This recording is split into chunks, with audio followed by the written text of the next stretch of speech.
स्रोत यानी sources. Chapter 1 इसी पर है।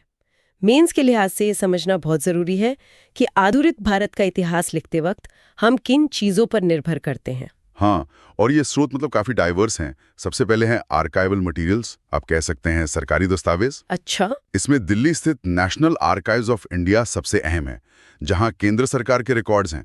फिर राज्य सरकारों के आर्काइव्स हैं, जैसे पुराने British Indian provinces, princely states और यहाँ तक कि पोर्चुगीज, डच, फ्रेंच एडमिनिस्ट्रेशंस के रिकॉर्ड्स भी। जुडिशियल रिकॉर्ड्स भी महत्वपूर्ण जानकारी देते हैं। अच्छा, तो इनसे मतलब एक ऑफिशियल नजरिया मिलता होगा। हाँ, इनसे हमें उस समय के प्रशासन और ऑफिशियल पर्सपेक्टिव का पता चलता है। प्रेसिडेंसी रिकॉर्ड्स मद्रास, बॉम्बे, कलकत्ता भी इसी कैटेगरी में आते हैं। और ये तो हुए भारतीय आर्काइव्स। विदेशी आर्काइव्स की क्या भूमिका है? उनकी भी अहम भूमिका है, जैसे लंदन में इंडिया ऑफिस रिकॉर्ड्स हैं। हाँ, सुना है। ब्रिटिश म्यूजियम में वॉइसरॉय और सेक्रेटरी ऑफ स्टेट जैसे बड़े अधिकारियों के प्राइवेट पेपर्स मिलते हैं। इनसे नीतियों के पीछे की सोच का अंदाजा लगता है। अच्छा। इतना ही नहीं, क्रिश्चियन मिशनरी सोसाइटीज के आर्काइव्स भी हैं, जो उस समय के सामाजिक धार्मिक बदलावों पर रोशनी डालते हैं। तो प्रीलिम्स के लिए याद रखें, national archives of India Delhi में है, इंडिया ऑफिस रिकॉर्ड्स लंदन में।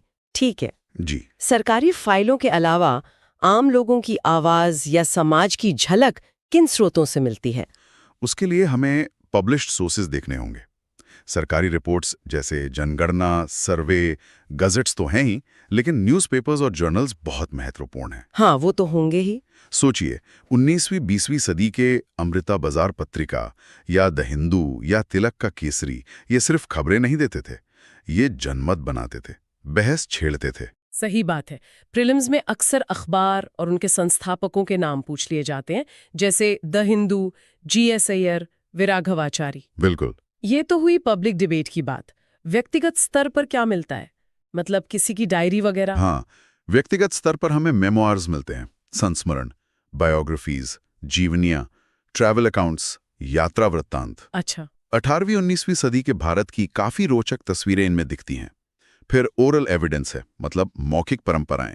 क्रिएटिव लिटरेचर है, जैसे उपन्यास, कविताएं और पेंटिंग्स भी इतिहास को समझने में मदद करती हैं। फिर हैं प्राइवेट आर्काइव्स, व्यक्तियों और परिवारों के कागजात, जैसे Nehru memorial museum and library, NMML जिसे कहते हैं, वहां स्वतंत्रता सेनानियों के पत्र मिलते हैं। हाँ हाँ। या फिर बिजनेस हाउसेज और बैंकों के रिकॉर्ड, जो आर्थिक इतिहास के लिए जरूरी हैं।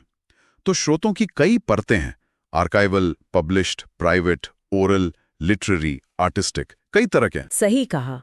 स्रोत तो मिल गए, लेकिन इतिहास सिर्फ तथ्यों का संग्रह तो है नहीं, उसे देखने का नजरिया भी होता है। बिल्कुल।